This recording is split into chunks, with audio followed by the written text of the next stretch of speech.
নওগাঁয় ৭ দিনব্যাপী জেলা বৃক্ষরোপণ অভিযান ও বৃক্ষমেলা ২০২৬ শুরু হয়েছে।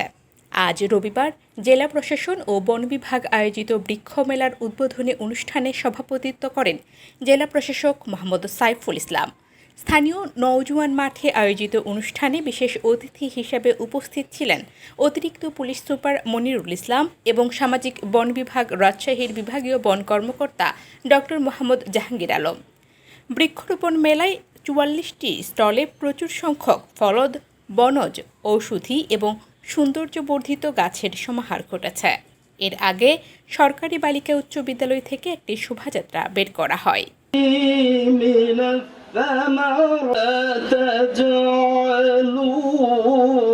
ছাত্রছাত্রীদের দৃষ্টি আকর্ষণ করছি, আমি বৃক্ষ মেলার আয়োজন করেছেন, তারই ধারাবাহিকতায় সিদ্ধান্ত গৃহীত হয়েছে।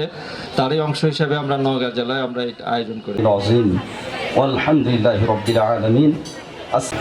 হে মানুষ, তোমরা তোমাদের সেই প্রতিপালকের ইবাদত করিয়া তদ্বারা তোমাদের রিজিকের জন্য ফলমূল উৎপাদন।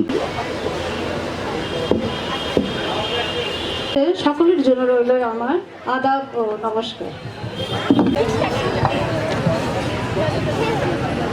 আর এই আমলের ভাগিদার যে গাছ লাগাবেন সে হয়ে যাবেন।